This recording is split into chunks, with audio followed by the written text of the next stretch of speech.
ya miso na ngai ekomi maya komela kati na esobe obongoli pasi na ngai kolela oyo ya ngai ekomi lelo kusika oyo nazanga kilobi lelo yo ekomi ya ngai na TV Siko yo obengaki ye pourquoi pour na nini prière délivrance ou comment?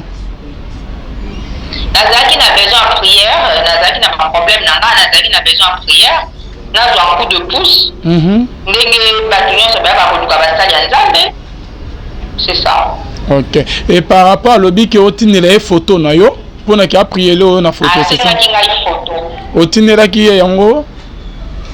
Natindela ki photo na ngai oui na WhatsApp natindela ki photo na ngai abandi ko bondela pona photo ninga abandi tinda photo nde na remarqué banda kaka natindi photo wana esili ali ntango amoninga na photo abandi ko draguer abandi ko luka banzela musunga bite papa ngana ila pasteur na ila ki makambo na te ngana moni oza na alliance na yo ngana ila ki makambo te ngana za ba sujet ngana ila na ela ki makambo wana taparte wana nda kati communication na commission komona e butu nyonso ezalaki mbala moko te mbala mibale te ponga pe naza mona oyo naza na kata makondeli j'ai cru que ça va passer na kanisaki ekoleka na komona butu nyonso akoya koutilize nga lokola mwasi ya butu na komona ye na komonela baforme bizarre baforme ya baserpent baforme nazalaka lisusu te so nazalaka lisusu te na kobanga na komata na mbetu na ngai na kopase banui na nga na kobondela na moni eleki nazolanda délivrance na ngai na koluka mpe basala nzambe mosusu basunganga na délivrance me na bi yango namonaki mpona lobela likambo yango ezosalema mingi na basali ya nzambe eza lokola moto ya maladi oyaki na maladi mosusu na hôpital okoki kozwa susu maladi mosusu oyo ozalaki nango te ntango omona déjà pasteur aza marié eke ser abengi mpona prière mais olekeke na makambo ya prière déjà tant déjà moto akomo biso ke ma sœur akomo lingo pona za clair déjà on comprend déjà que non il y a un fiasco on comprend déjà que malonga awa ezate parce que tant yo bengi obengi pona prière yebisanga so olingani a traiter oneni a koko soigner te parce que bit oyela ki a changé ngo déjà et regret et ça la plus ya batebele ba okuya na kati ya makambo ya boye. Pourquoi? Parce que mutabi bon non ke luka délivrance non ke luka solution non ke luka na kangola mana kati ya likam oh ko luka délivrance ndeta place et sur sabat mususu parce que ça ne peut pas arriver que un homme de Dieu, un véritable homme de Dieu azobonde la pona mutu akomi ko apparaître pas mutu comme mari de nuit et nayebi que so asolene alinga aibise ke ezali ka moko nzambe na lingi yango okomolo tanga bongo mais passer azo ya mari non autika lo yambate parce que ayebi makambo asali comprendre directement que awa eloko malonga ezate déjà tant mutabandi yo ke na lingi yo na sepelino na sali oboy mais ok yo yepo na obika ezalo kwa na ke na hôpital to mwana mwasi mo akena hôpital mais tant akomi kuna be médecin olé abando soigner ye abanjo lingai donc on comprend que même traitement na ekoma nini biaisé. Et puis dans la suite, donc on comprend directement que tant que pasteur abano lingaser, abano lingete mais azali na besoin à initier volontairement. Et tant que sert à boy, l'esco a commencé à ce qu'on appelle initiation par force. A commis qu'on introduire na kata ba science mais na ndenge moko ya forcing. Alors to bon de la nzambe pona yo olandinga, nzamba sungao. Bible lobi n'ajoutez pas foi à tout esprit. Mutu nyonso te parce que atangi kombo Yesu. Moutounio sauté parce que apesi prophétie. Moutounio sauté parce que yomonika ke bo aleka ki na kendo bengai. Omoni na cadre ya keluka délivrance et c'est vrai que sert à commission a besoin ba délivrer ici. Donc ceux qui azaki na démon moko pasteur abaxé les 4, abaxé les 5, abaxé les 6 et awat na kolo ba pasteur mais soi-disant pasteur c'est entre guillemets. Pasteur, non. Comment un homme de Dieu? Non, il a une grande église, l'homme de Dieu, il est très bien. Oui. Shalom, shalom, bien-aimés dans le Seigneur. Un grand merci à vous tous qui êtes connectés sur votre meilleur site, La Voix Céleste Nzela Lula. Ici, Bonzambe et Kitarana Louye, mon amalape na misala. Bonzambe na Bonzambe Lola, Ezofuta Simana, Antoya Robake Nzama, Boto Kwaye, Wapi Inamanso, Azo Saïra Biso. Bonzambe na Bonzambe Lola, Ezofuta bien-aimés dans le Seigneur. Merci na Banonion, tout bas soutenir Moussaloyo, à part Moula Biso, Baninya qui Moussalo et qui est Liboso. Là, je vois le pasteur Feza Missi à la bouche, autorisé de l'Éternel depuis Zurich, na filo Mukwaya Motema Bivens de Homo, Otozanaye Awa na Kinshasa. Un bon séjour à toi, notre beau-frère Bivens de Homo, Motema Yafilo Mukwaya Kilo et à London. Merci na maman Gisèle Lukelo Motema papa Emmanuel na Boston et na ndeko na biso papi konge na pese la mama Sylvie Mbote sika zola na biso na champ de fond pe na bino nyonso to bozola na biso. Là je vois aussi maman Mami Mbunga Motema papa Blaise Mbunga, les frères Martoché Kachala avec son nouvel opus Oyo et Bengami na Kombo ya Monka et urgent, ils ont dit des gens. C'est 7 juillet 2019, Bissonion tout, Tokuta na village chez Temba à partir de 14h30. Merci Nandeko, Yazo soutenir Moussalo Makasi depuis qu'on a poto. Là je vois notre sœur Sylvie Prodige, Nzama Lola Amono, Bissonion tout, Bandeko Bozo Landabiso, Tokuta na déjà, c'est samedi. À partir de 14h30, na village chez Temba à l'occasion de la sortie officielle de l'album de notre bien-aimé Mardoché Kachala, l'album qui est intitulé Mon cas est urgent, Kananga est urgent. Na émission de l'autre Yamanani, Toko Sololana, un serviteur de Dieu que vous connaissez très bien, à la personne des prophètes apôtres Basile. Shalom apôtre. Shalom papa. Bonne santé. Santé ça bien au Nzambe. Liloba na bande bazola na biso. Nzambe apambola. Bande konyos bazola na biso partout place aux zones d'abso Nzambe apambola yo. Nzambe pe apambolo papa Lvi, moto pe sabso opportunité pe apambola frère na biso Arnold kuna na régie. Je crois que émission lelo aux à la décité quelque chose de spécial et au ça à mon avis Zamba Pambola. L'homme de Dieu, avant que Tokota na Mozino et émission, j'aimerais qu'on puisse aller du côté de la régie, suivre notre réalisateur Arnaud Kamane va nous proposer et on se retrouve tout juste après pour les entretiens. C'est parti. Bengaye depuis Paris, Bozo Yokaye, Toto Meroko Bengaye, ça sonne. Américain peut expliquer du solo na très bien à David Kim et la Makambo. Shalom ma sœur.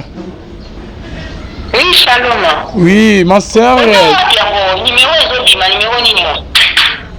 Naza Alvin, frère Alvin, non, Bossani? Si nayebi menabi oza mboka nini? Wala kini. Naza na kini. Ah, naza na kini ko ozala ba peine nazo be na numéro musuta musundenge parfois bobenga biso pe awa ezanet ke bimi na poto mais e bimi mais oza na poto quoi.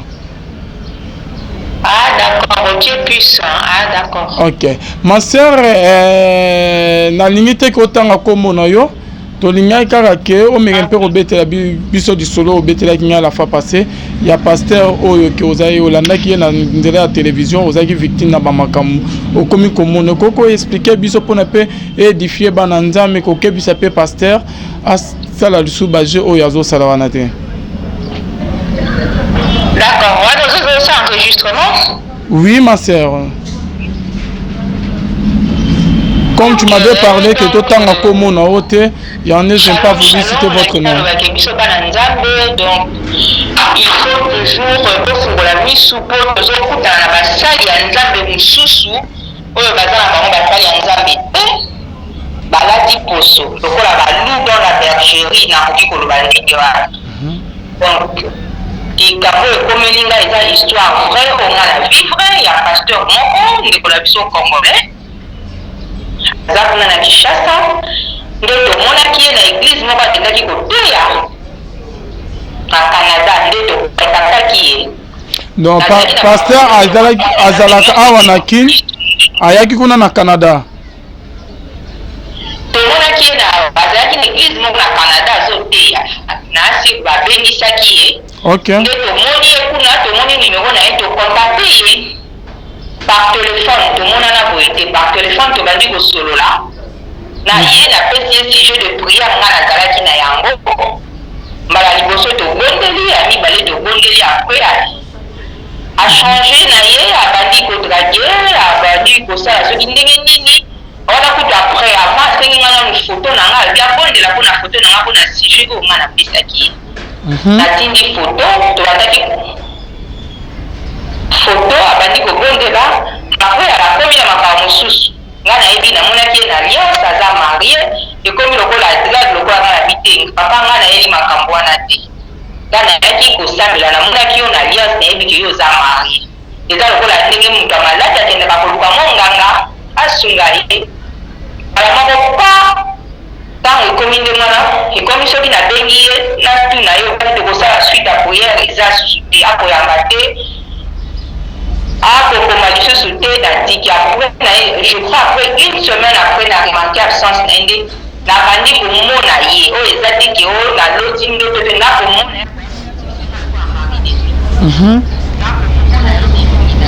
Ok, Marcel Aloba. Oh là là, connexion. Waouh. De là, connexion. Ok. En autre cas, faire on a. Voilà, il y a problème vraiment, il y a connexion. Oui, allô, ma sœur? Ok, bandela, tout ça, moi, problème à connexion. Oko, bandela, au moment qui pasteur, beaucoup de au moment qui pasteur, les gars, TV. Siko yo obenga qui est pourquoi pour na nini prière délivrance ou comment? Nazaki na besoin de prière, nazaki na problème nanga, nazaki na besoin de prière. Nazo un coup de pouce. Ndenge batunyo so ba koluka basali ya Nzambe. C'est ça. OK.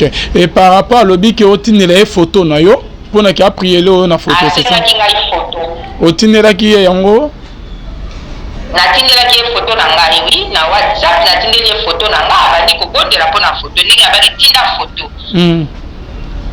nde na remarke banda kaka natindi photo wana esili ale ntango amoni nga na photo abandi kodrage abandi koluka banzela mosusu ngabi te papa nga nayela pasteur nayelaki makambo wana te nga namoni oza na alliance na yo nga nayelaki makambo te nga naza na basujet na nga nayelaki nayelaki makambo wana dapartir wana nde akati communication nakomi sikoyo komona ye butu nyonso ezalaki mbala moko te mbala mibale te mponga mpe naza mona oyo naza na kati ya mabondeli j'ai cru que ça va passer nakanisaki ekoleka nakomona ye butu nyonso akoya koutilize nga lokola mwasi ya butu nakomona ye nakomonela baforme bizarre baforme ya baserpent baforme nalalaka lisusu te soki nalalaka lisusu te nakobanga nakomata na mbetu na ngai nakopase banui na ngai nakobondela namoni eleki nazolanda délivrance na ngai nakoluka mpe basala Nzambe mosusu basunga nga na délivrance me nabi yango namonaki efo nalobela likambo yango ezosalema mingi na basali ya Nzambe eza lokola moto ya maladi oyaki na maladi mosusu na hôpital okoki kozwa susu maladi mosusu oyo ozalaki nango te vraiment eza bien te Nzambe basalaka yango bongo te tant okoti na pasteur na biso oyo moko ya bapasteur aza na Congo okoti na en contact pona ki a prier lo akomi olinga yo aluli yo boyi keno na yelaki prière na yeli makambo wana te échanger mbala moko neti ko bana ko boya na ba avance na ndenge bana ko draguer yo ba moko komo mona komo bimelo neti ke mari de nuit c'est ça eza ndenge wana tanga azwi photo ale komi siko likambo ya mari de nuit donc chaque butu yo zo mona namonaka ye te aya teke oyo asedegise to ndenge nini yango te nakomona ye boye nakomona ye boye nakomona kosutuka boye mpona nini nakomomona ye boye banda wana nakoma komonana nabenga ye boye ayambaka te nakoma arépondaka lisusu te vraiment azosambelaka bibon oyo ekoleka eleki ezoleka te ezose repete aanga bino eloko mpona likambo asala Nzambe babondela mpona nga na l'entretemps mpe yango na bino nakutana na bino bapandisango mpe koza na kati ya parole bokokomprendre mpo makambo mosusu ya molimo bato mosusu baza na bango bapagano bakokomprendre te bopenda mwa singe esika wana bopenda matoyi ezosalema mingi surtout biso bana basi toza bavictime ya baka wana mingi. Est-ce que ma sœur eza bien te mosala nzambe basalaka yango bongo te baza bahomme marié baza na basi na bango na ndako fo base respecte. Est-ce que ozwaki temps ya okota en contact na pasteur abengisaki ye na Canada?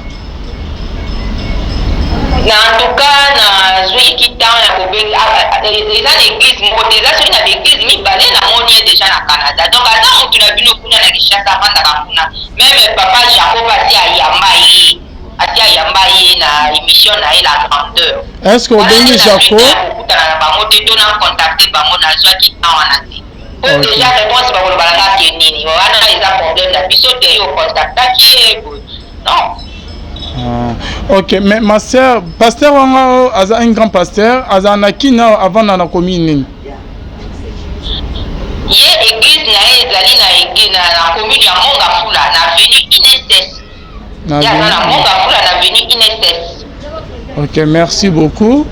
Je crois bien que mukolo yo moko roya na kin na ko permettre yo que autant comme na ye et que ça la bien mais net que oza musika de peur que balandela biso na niveau justice baya koloba ke non oyamaki nde ser atangaki komo ya pasteur wana émission na yo ndenge koma na mboka na biso na ko permettre te ke otanga komo na ene toza na musika loba ke tango ya peme tango otanga soki ka porter plainte nde okomeka koloba ngoka parce que so otangi komo na ba ko bimisa biso ba article moi ebele ko za bien mara je crois mais que message est passé et pas pasteur o ki azo sala o ba aventure wana ye moko soki koza na numéro na rolanda émission akokota na en contact bon mais un peu aussi lisango à s'expliquer avant que okoma ekomela trop tard oya koleka na émission na biso ndenge olobi soit que osala vidéo mo kuna ke opanza na ba site mosusu donc c'est ça quoi. Merci beaucoup na ndenge vraiment au pesa biso temps to meka un peu recevoir na yo.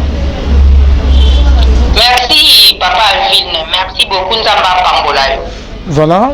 Très chers fidèles téléspectateurs et internautes, voilà, là c'était notre sœur à Bengi Bisso depuis français. Il y a Koutanaki na Bamakama, victime. Il y a Moko, il y a pasteur et maître. Bonzambe na bonzambe Lola, Ezofuta Simananto, il y a Robaki Nzama Boto Kouaï, Wapi bien-aimé dans les Sénégal, Boto Hollanda, élément Moko Yande, on a vu ça dans la France, et notre sœur.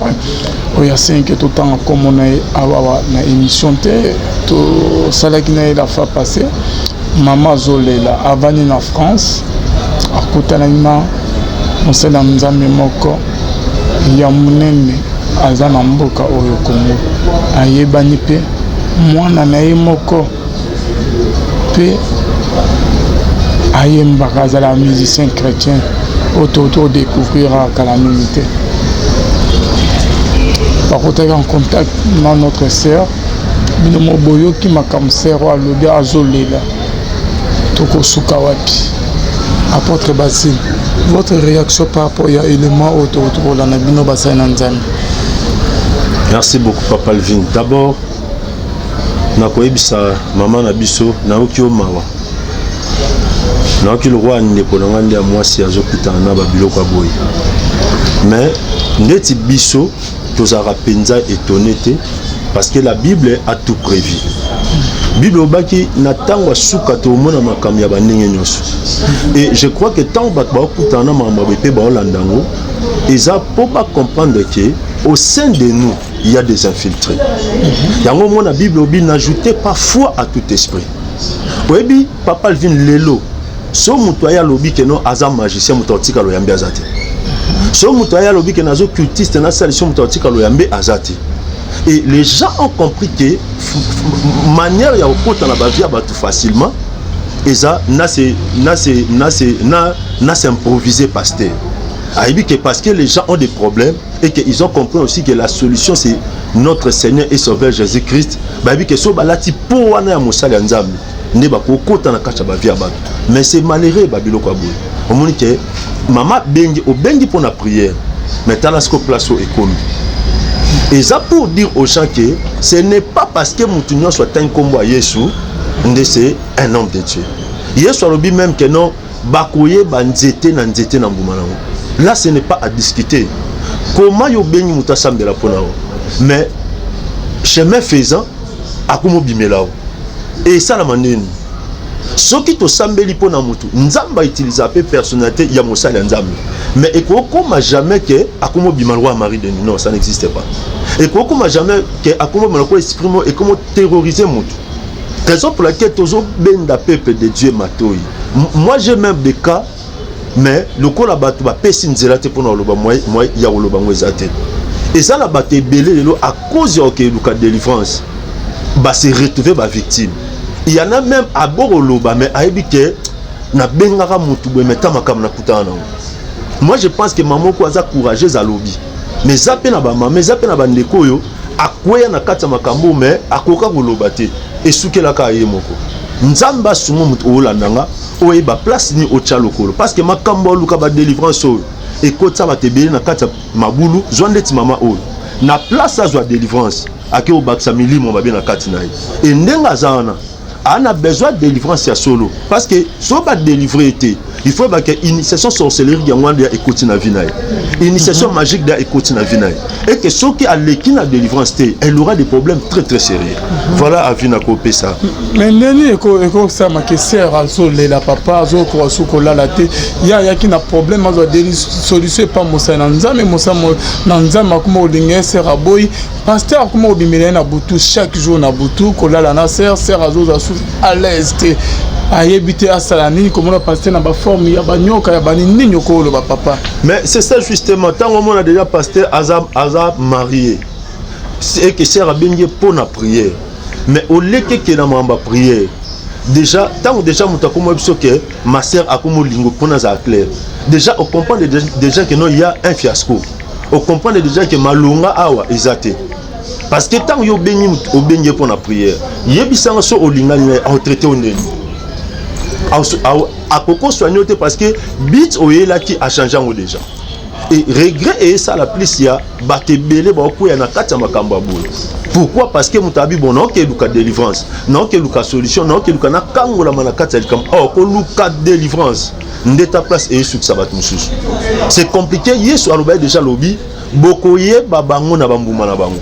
Attends mutu a lobité, attends mutu a dénoncé, mais à partir de l'acte, on peut comprendre directement que non, ça c'est le faux. À partir de l'acte, on peut comprendre directement que awa et le comme alongezate. Déjà tant mutu a bandio que na lingio, na sepelino, na sali oboy, mais ok yo ye po na obika. Et ça le quoi na kena hôpital, tout moi simo a kena hôpital, mais tant a commis qu'on a des médecins, au lait abando soigner, abanjo lingay. Donc on comprend que même traitement est comme nini biaisé. Et puis t'as la suite. Donc on comprend directement que tant que pasteur abano lingaser, abano lingete mais azali a besoin à initier volontairement. Et tant que sert à boy, l'esco a commencé à ce qu'on appelle initiation par force. A promis qu'on introduit na kata ba science mais na ndenge moko ya forcing. Alors to bon de la nzambe pour na to landinga, nzamba sungao. Bible lobi n'ajoutez pas foi à tout esprit. Mutu nyonso te parce que atangi kombo Yesu. Mutu nyonso te parce que apesi prophétie. Mutu nyonso te parce que yo monika ke bo aleka ki na kendo bengai. Au moni na cadre ya keluka délivrance et surtout que sert à commission a besoin ba délivrer ici. Donc ceux qui azaki na démon moko pasteur a baxé les 4, a baxé les 5, a baxé les 6 et awat na ko ba pasteur te mais soi-disant pasteur c'est entre guillemets. Donc, pasteur, non. Comment un homme de Dieu? Non, il a une grande église, l'homme de Dieu, il est très bien. Oui. Comment un homme de Dieu? Marie de nuit. Nous reconnaissons dans la Bible que Yesu abimele ba disciple naé mais ba bien kenani fantôme. Parce qu'il y a une délivrance pour éviter. Bon, mais comment vous expliquer? Oui. Na bengue pasteur entre guillemets parce que ça ne peut pas arriver qu'un homme de Dieu, un véritable homme de Dieu azobonde la pona mutu akomi ko apparaître pas mutu comme Marie de nuit et na yebi que so asolene alinga aibise que ezali ka moko nzambe na lingi yango okomolo tanga bongo mais pasteur azo ya mari non autika lo yambate parce que ayebi makambo asali bon ba foule ndeti foule les problème te yango tende etalisa question mtana batebele c'est que nzamene abenga non nous connaissons beaucoup de choses. Nasima ya ba foule nyonso etandamia toyebi ba réalité, toyebi ba secret, toyebi makambo ebele nasima ya ba foule et que foule te et ça biso ndeke muto loko azana ba tebele nzambe non. Ce n'est pas parce que muto ana 1000 membres, 2000, 3000, 5000 nde muto wana nde olobaki nzambe ane non. Il y a beaucoup de gens nasima ya ba foule wana ezana ba secret ebele. Et ça muto mso omonika foule mais tant mso muto mba kufi akufa avant d'en quitter on a attiré abatwana nyos otika loye baté et ça pe na batu msu bakunda babiloko otika loye baté donc full etali sa biso te ke mutu ana ko azana baté belé c'est que nzambe azana eno mais bible lobi bakoye banzete na nzete na mbuma nango voilà l'homme de Dieu bando bazola na biso ezana question mo pe fona bakisa yande omo ya mwasi à côté en contact na prophète moko ba jeune prophète on dirait makamon ici la te série wa nezo kobaka makam ya tikotek na moni obo bota ma 8 ozabo komo na obo mama na obo makamon nezo régner trop maman azaki escroquer na pasteur na prophète moko yakin apava kozali sakoli avec précision maman s'est retrouvée qu'à tine ba prophète ba mbongo bani mes solutions karaté. Bon, yango wana tokoloba omoni soki eza na eloko bible biba examiner eza prophétie. La Bible dit examiner la prophétie et retenir ce qui est bon. Le problème avec beaucoup de gens c'est que bate belé ana besoin abika kaka lelo. Amona makambu kaka lelo. Le Dieu que nous servons c'est un Dieu souverain. Dieu peut opérer à tous les niveaux. Nzamba ko sala lelo Nzambe akosala lobby, Nzambe akosala na bonzambe la notion de temps existe. Mais beaucoup de gens ba ko tomber na katia batwana pourquoi? Parce que batebele baza pressé na Nzambe. Ana besoin kutaka nelo moya lelo kaka ya siri. Loko abenga ki prophète atangele komboni, atangele nous reconnaissons il y a des vrais prophètes. OK, Nzambe atali samaka mais il y en a aussi oh bachaka biloko na kata ya le munaye abomba kuna so bengi au détail vino mobimba autika elo te mais au mona na sima makambo wana ezane lo msuste à part mot. Ah bon? Oui, na sima makambo wana mona elo msuste à part escroquerie et né au monde batebele ba se faire abuser bongo. Le problème qui est là c'est quoi? Beaucoup de gens muto ko bengo be so ça les prières normales mona na pasteur oté. So pendo sambele lié ça ko lobelo ko mona yete et batu pe balinga bato so muta senye mbongo bongo amoni ke vrai pasteur yewan amoni ke prophète asolo yewan mais au finish on remarqué que makamno so batika lolo banana esamité et au mona la plupart au mona opesa mbongo menzo mbongo on opesa nzambete tu as donné l'argent à un escroc opesa mutu mbongo asa na makammo eza or. Pourquoi? Parce que délivrance eza likambo nzambe nde a déterminé. Dieu peut travailler tout de suite. Et Dieu peut aussi akoko bandoke na mutu malembe aibi ke azio na point A okeno na point B aibi autambola no neni. Mais beaucoup de gens tant ba comprendre les faiblesses wana. Soka ki azumwa likasa na ye azumwa mai na azumwa loko na ye mo boye soki aibi ke so muta bengi akoye baba kombo abandi ko travailler. Ma sœur, mon frère, il faut faire très attention. La Bible dit ceci, n'ajoutez pas foi à tout esprit. Koka sate so mouton so pesio prophétie. Koka sate so mouton so ebiso likamo songo lobike oyo penda ana nzambe. Yana bate belé. Akoye biso makambo apesio badata pesio makambo so mais nyonso a ebiso wana e uti na Satan. Ah bon? Oui. Basé belé, nyonso a ebiso e uti na Satan et na sima nango yana raison msuste. L'argent. Nous connaissons même. Il y a des jeunes oyo akenda quelque part à sombi ba prophétie. Soko benga ko so tali kamboza tali awlo mama mana nyoso. Mais yo ebi ke apeso prophétie mais yemo ko ebi ke aoteka. Après apeso prix. Soki pe osali yango te ko bana mona ba manifestation net mama o abengi prophète abengi pasteur basambela pona mais après akomomona ye. Et il y a beaucoup de gens na cette terre parce que beaucoup de gens m'ont dit Dadi pardon s'il te plaît. Koloba makambo te conventionnel même pas. Mais il y a beaucoup de gens qui ont tombé victimes à Batouana, baza et belé. Nazo benda peuple de Dieu, mato zala na confiance en Nzambe, zala na confiance à pasteur no a osambe la konayo. Keba na bato bayaka na ye a lobby makambobi ye pena nenga lobby lenga nenge atalisa nga boy nenge azongse nga boy. La plupart nzamba na kati ya mwana te. Mais biso bato tozara ovani na plateau o sali musala nzambo te mutu pe abengi o sambeli o ebise nzambe apambolo bat balinga bongo te. Au PCM ba message oza exact correct. Les gens n'aiment pas ça. Et batebele balingi tant yo sisi bongo après au PCM montana o benda bat matoi. Il faut faire beaucoup d'attention parce que au milieu de nous ba intrigue, ba infiltrer, ba commis de gebele. Voilà un peu penser encore et ça par rapport à. Mais la Bible fait tout au moins que Jésus quelque part qui habite ici a prié les malades non a yebisé que malé morobi que ça tu côté que l'homme de Dieu et pas na bien des onction comme illimité ou comment. Non, problème est ça onction est ça pénal limité té. Yesu a joué avec ya Siloé wana. Hein? A joué so salive. A boire qui nasse. Hein? A sali yango pat a tché na miso abi ke kuna sukola. A sali salive wana a joué yango a tché na se abi ke kuna atindi kuna pourquoi? OK. Tango akutani na aveugle né. A sali ba exercice tant akutani na Bartimée atinda nulle part asambeli kaka abiki likambo délivrance eza likambo ya souveraineté ya Nzambe na orientation selon Nzambe apeseli kawana omona parce que dans chaque cas eza na ndengo Nzambe apesaka orientation nango tango nama na ebaki obikisa ye Élisée abiboye bisaye ake komibwaka na mai cette fois. Donc c'était une question amibwaka na mai cette fois. Donc nyonso e dépend na ndenge Nzambe a appréhender likamno pe a orienter mosali Nzambe. Yango na lobi ke il peut guérir tout de suite. Et koza mutu musu pe il faut ba landelo nde na prière.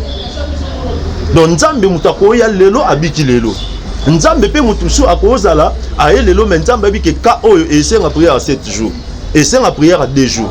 Et c'est la prière 3 jours. Même dans la Bible, il y a des gens qui sont bixés directement, mais il y a aussi des personnes qui sont Yesu asala et lokomo pour que mutana abika totalement.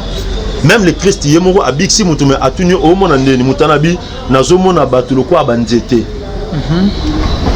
Bon mon processus wana. Donc même le Christ lui-même azaki na besoin ya temps nécessaire pour asala musala mo complet efficace. Voilà. Merci beaucoup. Si je n'aime pas lolo mais bien gagné. Bon, Nzambe apambola bana Nzambe nyonso si je na ngaki to continuer lelo na jolinga to continuer kolobela sur les prisons spirituelles. Parce que au moins en sotangi na Luc chapitre na Luc chapitre 4 verset 18 au moins la Bible lobby l'esprit de l'Éternel Seigneur c'est moi parce qu'il m'a oint pour proclamer une bonne nouvelle aux pauvres, il m'a envoyé pour libérer les captifs. Au moins que mission à Christ ezaki pour nous libérer ba captifs. Mais so tangi na kati ya Bible au moins na mutu moko tazaki na prison Yesu akende ko bixai. Même Jean-Baptiste akamwa kike ana kati ya prison mais Christ oye apesa baptême atiki. Donc par là tu comprends directement que ba captif Yesu alobelaki ezaki ba prisonnier physique mais ezaki ba prisonnier spirituel, c'est-à-dire des hommes et des femmes oyo baza emprisonné sur le plan spirituel ou baza bloqué sur le plan spirituel. Nena lo bailo moko tozomona batebele omona mutu azotambola azolia azomela bala mais soko landeli sur le plan spirituel c'est un prisonnier. So landeli sur le plan spirituel c'est quelqu'un qui est bloqué. So landeli sur le plan spirituel omona ke amutu moko basi bakanga vinaye ezanga batu mususu adon aza prisonnier ya maladie. Ezanga batu mususu aza prisonnier akotika lo salate. Ezanga batu mususu aza prisonnier akotika lo bougete. Yango mona mutu a investir ba somme colossale pour asala ba faire mais omona na suka nango esimba karte. Omona mutu akosa ba lit na ndenge nyonso po azwa musala mais na suka nango ba webse kake nous sommes désolés musala ezaki bo meyo moi été. Et on a compris que beaucoup de gens bazana c'est il y a bazana c'est il y a en prise il y a prison spirituelle yango no mona ba tebele makambo ba osala moi esimba ezate. Voilà. Pour un kebab à délivrer l'homme de Dieu. Et Seigneur les alani. Bon, merci beaucoup. Je crois na lobailo mon lobby. Satan a tiqué la mutu apparence.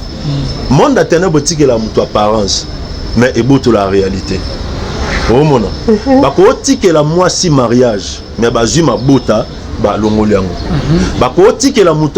bakotikela mutu diplôme mais bazwi musala o mutu akozwa na nzela diplôme wana ba longoli yango bakoki kotikela mutu bakotikela mwasi beauté mais bazwi libala ba longoli yango bakotikela vraiment mutu batikele taille batikele corpulence mais bazwi richesse nyonso eza na sima corpulence wana ba longoli yango mona beaucoup de gens ebiso papa na comprendre te ba vie naza obika nazo ebate ezo uta wapi e banandeni ekeneni. Alors délivrance, fondement délivrance kombo nango Jésus Christ de Nazareth. Yesu nde aza fondation ya aza fondement ya délivrance et que mutu nyonso azo se retrouver na kati ya makambo yo akokota contact na biso to sambela pene pe to pese ba signe parce que il y a même des signes où mutu ko découvrir que aza na kati ya prison spirituelle. Il y a même des signes où ekotalisa mutu que aza na seya en prise. Parce que les signes que vous avez découvrir les signes. Merci beaucoup. Je crois que les signes sont ébélés. Si vous avez des signes, vous avez des signes qui sont rêves. Et ça, vous avez na bande koloba elo moko mutu ako discuter na ba fête makambo e salama makambo e koma na via mutu ba discuter ngote mutu mso akoloba ke mari de nuit ezala raté mais moi sur alala na butu l'autre ka mobali aka coucher na ye moi sur na ako discuter te raison pour laquelle je dis ba fait makambo e koma na vino oko discuter na ngote. Alors si na liboso eza na bando to mutu mso ndenge ozawana oko zala na nazo répéter loko okoza obima déjà le pan d'abina famille kala obima quartier wana kala au voyage même mais olota toujours ka place wa et ça même na batmususu au vivant la mobile wana ça fait des années au vivant la moi ça fait des années mais na bandoto na yo olota ka mutu wana donc nyonso wana eza ba signe ko talisa mutu ke azana kati ya ba prison spirituelle ba bilembo musu e ko talisa mutu ke azana kati ya ba prison spirituelle eza ba limite ou bien ba limitation. Au monde a beaucoup de gens à sauter vino bien au remarqué que au soukaka na kati makamoko. À chaque fois qu'on a besoin d'émergence, à chaque fois on a besoin de m'attaquer quelque part, mais on sentit comme si on tournait comme bissikamoko. Et ça va preuve tangible que aux on nager na kati la prison spirituelle. Et le mot mususu et ko tal c'est que mutaza na kati la prison spirituelle et ça va vie à pauvreté. Et ça vie à misère. Et ça même la santé à mutu. Yango mona Yesu abi et cette fille d'Abraham que le diable tenait lié depuis des années. Santé à mutu même et ko tali c'est que ana c'est ya ba prison spirituelle. Non mona mutu so vine mobimba ezalaka traitement. So ba sali opération o etigi baké na o kuna. So ba sali o kuna etigi baké donc na vino so o talibé o remarquer que ozo changer kaka ba hôpitaux so baké na o ba diagnostiquer simbité o changer okena o kuna ba tali simbité okena o kuna donc nyonso wana ce sont des signes nyonso wana ezaba symbole même bana basio bazaka mobala oya bien mais ceux qui vont commis ko concevoir relation moko sérieuse il faut akende cap. Ce sont des signes au ekotali sa mutuke azana seba emprisonnement spirituel et ça même na batmuso ozana mais olota toujours famille na bino bimango déjà kalo voyagea au Kenya, Europe, États-Unis partout mais olota ka na mwa bikoko wana olota ka wana province na bino na kati kuna. Tout ça ce sont des preuves que il y a un emprisonnement spirituel où est bloqué vino moyen au fond mesate.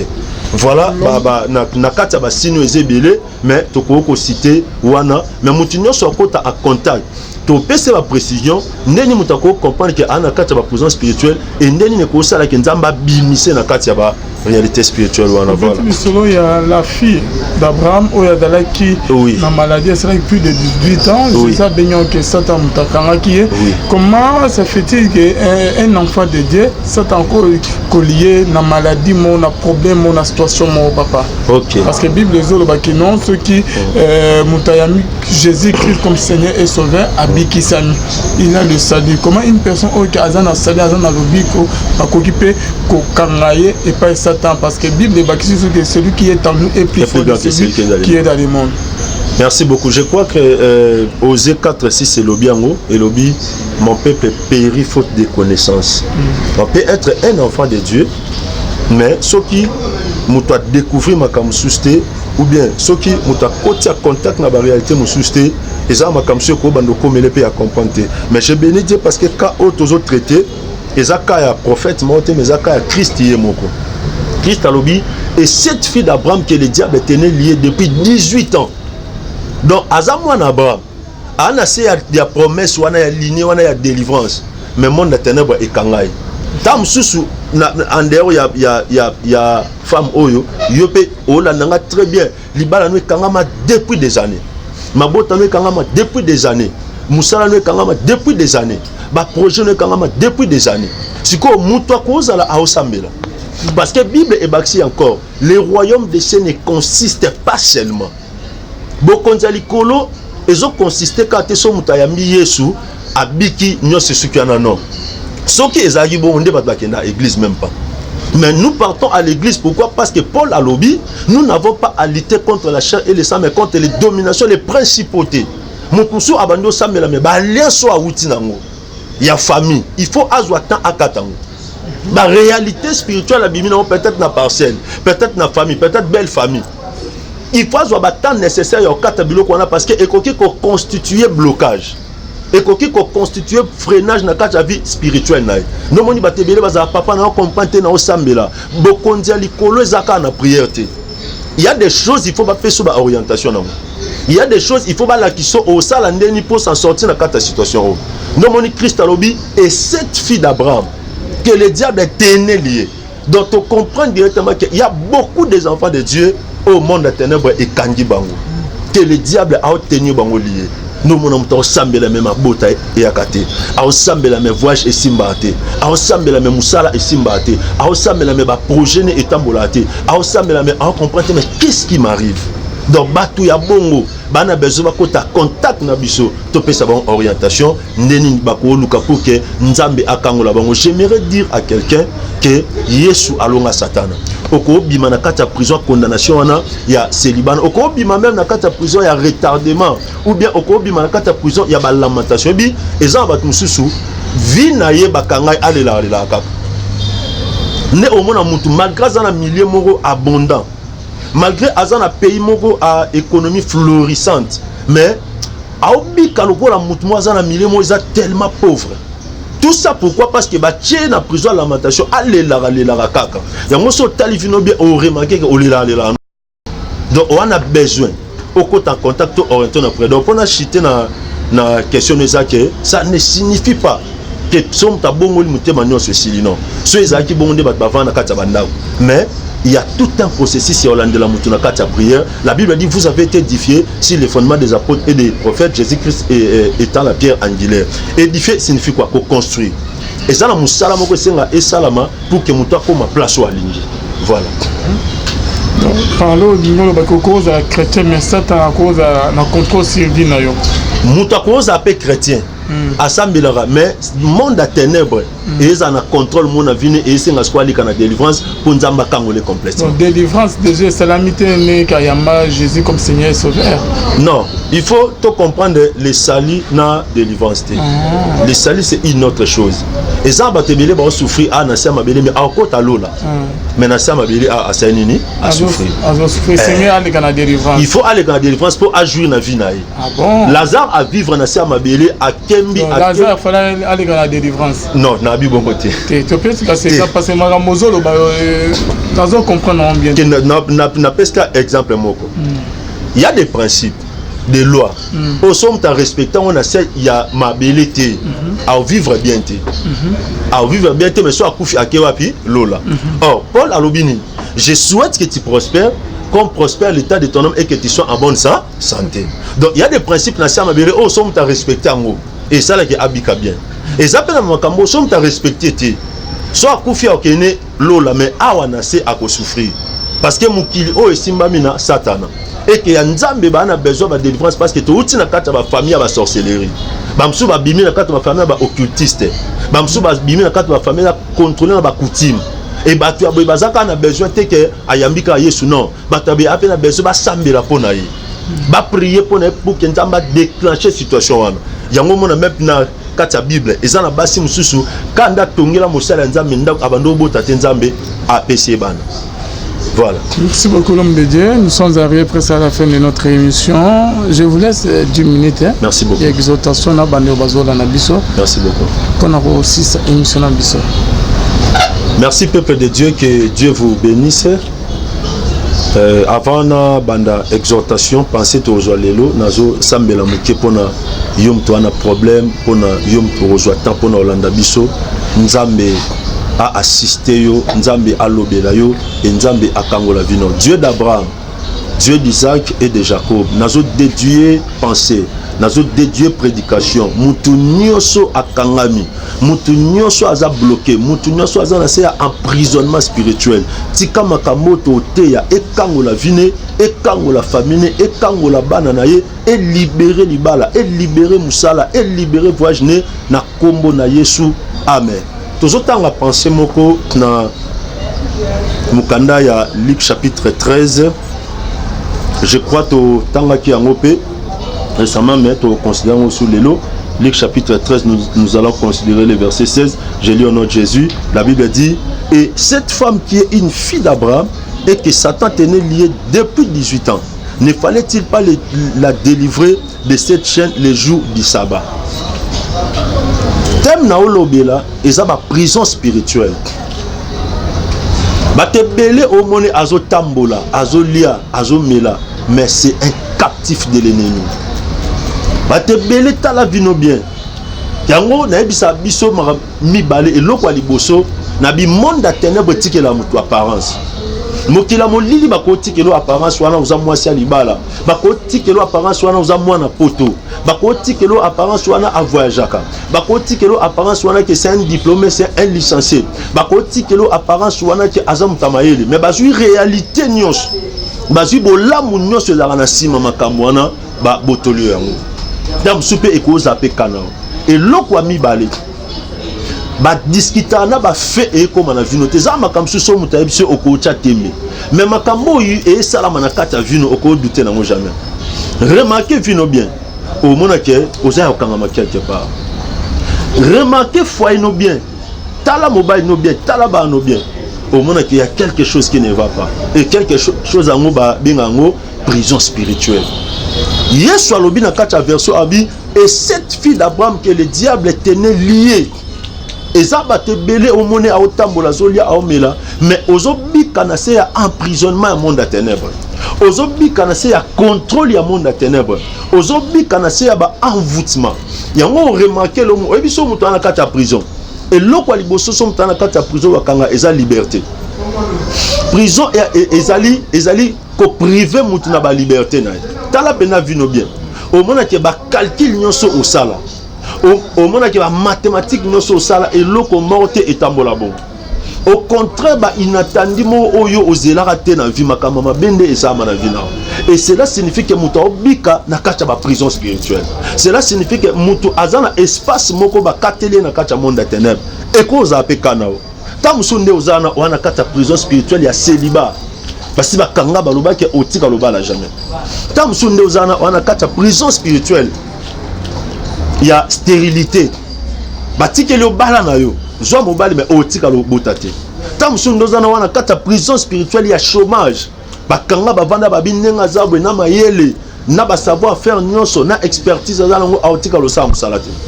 Tam sundo zana wana kata prison spirituelle il y a ba maladie. Ba maladie se répète na vie na uta wapi.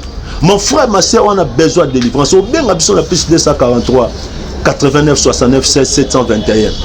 To sambela pono to pesa ba orientation spirituelle. Ba soit na bana ba fêter, ba discuter tellement makambo e comme na vino. Remarquez bien. O monake makamno nyonso o sala o suka quelque part. O ko sala musala très bien monsieur comme na promotion. Ba ko propulser ba tout so yote. Tam so o monake mutana boye ba ne très bien. Mais ce qui est comique il faut asalo bolam et suka kawana. Il y a même des gens bana kata prise bana c'est emprisonnement spirituel financier. C'est-à-dire au code ça même batmo. Au code ça biloko sombi o azumi pour ba futo ba mbongo wana c'est tout un problème. Il y a même des gens mutaola ko bien.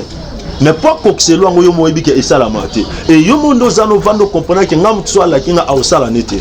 Mon frère ma sœur au ko bimana sa prison wana. Okobi manakata réalité wana ezala bato musu bakangi na emprisonnement ya ba mari de nuit bakangi na kata ba emprisonnement ya ba femme de nuit ba biyondo zana o dans okobala te okobota te mobali no aza ya butu mwasino aza ya butu vino eza ya butu o bando botaka na butu makambo no sowana mais son nzamba otinda tote ya makambo parce que nzamba comme na besoin kangola vina nazo bondela nzambe kande olandanga nzamba touché yo nzamba kangola vina nzamba kangola vie ya bana nao nzamba kangola destinée ya foyer nao Yesu alobi et cette fille d'Abraham que le diable tenait lié n'habité ya yo libala bakanyo combien de temps ya yo musala basimbi combien de temps n'habité voyage no bakanyango combien de temps ba affaire aux anango bakanyo combien de temps ndeso otali nanga bi omona tamsu ya sali ya mwasi na bible ça 18 ans mais tamsu ya yo et ça 20 ans et ça 30 ans et ça 40 ans et ça 50 ans mais soto te ya makambo raison ezaka moko et comme temps yo penza malinga biniso na kata prison wana yango o remarqué na vino olota lupango wa famille na bando voyage tikango déjà des années olota bato wana bozolia olota vie wana ya médiocre wana o kabwana na vie wana ça fait 20 ans ça fait 30 ans et ça même na batusu ba koko wana mona bango te mais au comprenante bazonga na kata bandoto nao nyonso wana ce sont des preuves que vie à mutu eza ko kangama na kata emprisonnement spirituel et que on a besoin nzamba kangola vino na obondela nzambe na nzela Mateo na obondela nzambe na nzela prédication owe nzamba visiter yo nzamba kangolo na kata réalité wana nzamba kangolo na kata situation olandanga makambo na zoloba tamso ekomela ko betela même pas mutu mais na butu soki la olelaka mais nzambe nanga makambo ewuti wapi na butu soki olali olelaka tamso bat ba katula nzonga nde olala te otala ba plafond otali kolobi nzambe na suka wapi ma sœur mon frère rien n'est impossible à Dieu tout est possible à celui qui croit nzamba za capable abimiso na kata prison nzamba za capable abimiso na kata molilo prison liboso to na ngona vie eza ba famille to bimeli nango bien aimé ba famille africaine ba famille to bimeli nango eza mambebeli tamso bimi na famille ba chef coutumier obimi na famille na contrôler na kata sorcellerie tamso bimi na famille na contrôler na kata magie et qu'est-ce qui se passe ba alliance et salama na famille yango comment olando partout yango mona malgré bima mboka malgré osa ba faire malgré osa ba force pour s'en sortir simbate pourquoi parce que prison ya famille est retenue yo prison ya famille est kanga yo et senga nini et senga il faut ba sambela pour no to briser eloko wana to buka ba prison na bilobi Paul na Silas na kata prison ba beleli nzambe nguya na nzambe kiti et buki ba porte wana nzambe a libéré bango le Dieu de la Bible le Dieu de l'alliance o atinda ki mwana Yesu Masia a commis prêt à kangola pevina a commis prêt à libérer santé nous a commis prêt à libérer finance nous a commis prêt à libérer ba projet nous a commis prêt à libérer ba activité nous a commis prêt à ça quelque chose pour obima na kata prison wana mon frère ma sœur oko wumela te oza condamné te o vanda na kata vie wana obi kande na physique boy ba prison ezalaka spirituellement paix nous avons des prisons spirituelles quand on a physique ba prison eza na spirituel paix ba prison ezali or na kata ba prison ba tiara deux sortes bato baza condamné na bato o na ba sambisi ete yango tso tali na vie no bien au mona olota o sambara mais bato o sambara na bango yeba te olota ba soda ba ka oluko mais eloko ba ka olukelo yeba te keba mon frère ma sœur no mona bato so akufa na sa pongi no mona bato so boy alala ki na tongo la mukita kufi donc ba sambisi ba condamné ba lekisi mba moko j'aimerais pas yom tolota ba ndoto na ekomakana na bondeli nzambe na kombo na Yesu nzambe akangola vie na o benga biso na PS 243 89 69 16 721 tozwa ta osambela pona yo bandoto olota na basoda na bayaka oluko osala nini bandoto wana olota osambaka kaka osamba dossier ngo yebaka te ezalaka nini osambaka tamusu nde ozawana basala babiloko moko na ndenga monde de ténèbres ba initiation na sorcellerie moko ba lesa o mutu na ndenga kindoki oyeba même pas et batu wana bakoma yo réclamer musuni wana nomona batu so azaka alali akufi nomona batu so bazaka alala ki alamuki boy azui défaut aboko loba be yemo kwa ibike eza sentence ba prononcer kiam na bondeli nzambe okota a contact tozwa ta ensemble la pona na bitende olandanga oza akata prison ni tamsu emprisonnement za la ngona tangi ngote mais yo moko oyebi ke ngande na ba vie na ba kanga ngo awa yo moko oyebi ke prison nga ezara awa yo moko oyebi ke ngande na ba bloquanga place nzambe na bomo nzambe na nguya akota likamno a défendre yo a bundelo ta la vie no bien ta famille na bino bien au moment ba tourner place moko malgré osabe fort obima malgré osabe fort o s'en sortir mais au remarquer que esimbate na ina sambela pona mutunyoso alandingai au kota na contact na biso obengi biso na plus 243 89 69 16 721 na ina sambela pona yo muto wana mbeta hôpital pona yo muto bakanga quelque part tika na nzela prière nzambe a visité yo Dieu d'Abraham Dieu d'Isaac et de Jacob mutunyoso alandinga partout dans le monde entier na nzela mateya oyo soza malade na déclarer guérison au nom de Jésus-Christ. So kangama na prison moko spirituelle na bondeli ozala libéré na prison à malédiction, prison à condamnation, prison à célibat, ya chômage, prison à stérilité. Na bondeli nzambe akangolo au nom de Jésus-Christ. Yom tu bakanga finance no ezala libéré. Yom tu bakanga bana no musala no ezala libéré na kombo esotolobi. Amen. Tika nzambe apambola biso, apambola batino so ba soutenir biso na émission. Que mon Dieu vous bénisse. Jamais. Alors réveille-toi mon ami. Et tout ce qui nous quitte chaque jour, laisse que cela nous serve de leçon. Car à chacun son jour, à chacun son tour. Peut-être demain sera ton tour. Alors réveille-toi et prépare ton âme. Car un jour.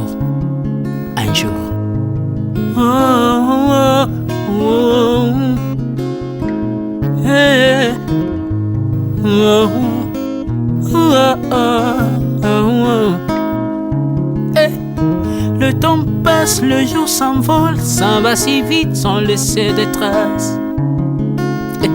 Comment faire pour l'arrêter, car il nous amène vers le jour de départ. Yeah. Tout s'effort avant nous, n'ont pu l'arrêter. Il s'en va sans arrêt, sans pitié, ni nous laisse le temps de faire nos bagages, que de tout mener. Le temps passe, le jour s'envole, s'en va si vite sans laisser de traces. Comment faire pour l'arrêter, car il nous amène vers le jour de départ. Tous ces forts avant nous n'ont pu l'arrêter. Il s'en va sans arrêt, sans pitié, ni nous laisse le temps de faire nos bagages et de tout amener. Il s'en va seul sans nous. Faut mieux perdre tout plutôt que de perdre son âme. Perdre son âme. À quoi bon tout gagner, mais sera que vanité. À quoi bon tout gagner, perdre son âme si l'on est censé de tout laisser. Mon inga, verser le sang de l'autre, demain sera le tour, tu seras seul comme dans un miroir. À quoi bon tout gagner, perdre son âme si l'on est censé de tout laisser. Mon inga, verser le sang de l'autre, demain sera le tour, tu seras seul comme dans un miroir. Où tu rendras compte devant le Seigneur toute ta vie sur terre. Après avoir tout gagné, l'on s'en va seul, sans rien amener. Faut mieux perdre tout plutôt que de perdre son âme. À quoi bon tout gagner, demain sera que vanité. Faut me perdre tout plutôt que de perdre son âme. Perdre son âme. À quoi bon tout gagner, demain sera que vanité. Moninga,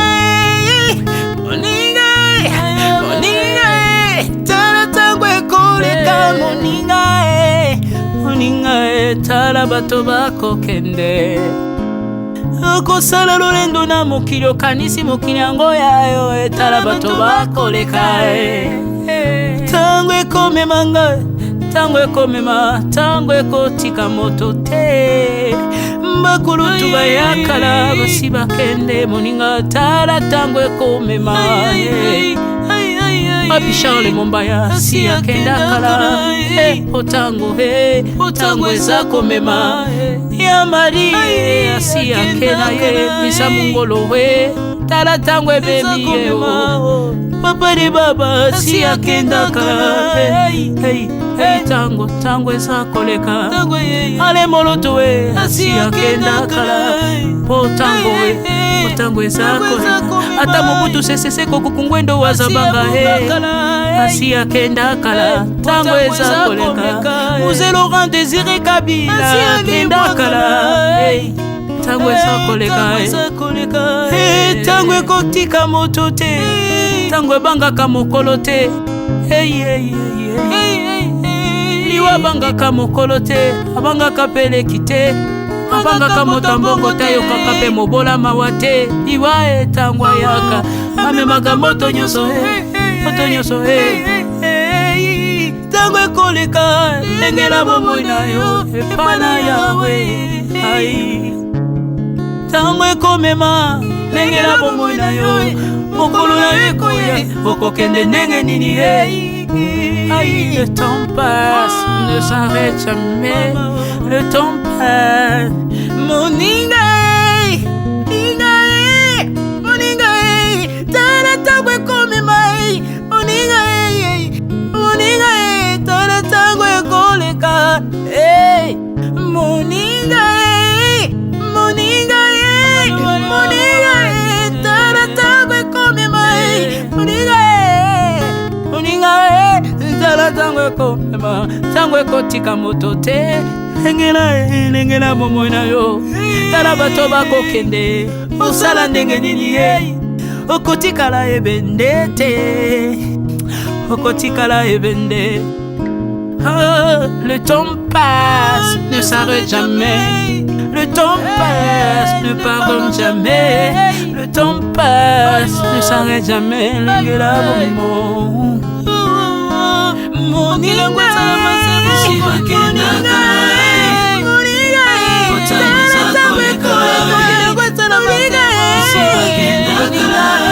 tala tango ekoleka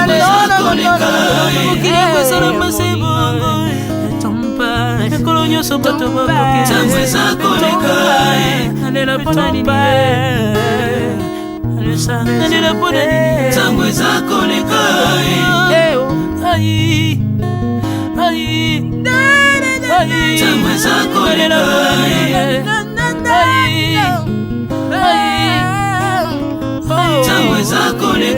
le temps passe.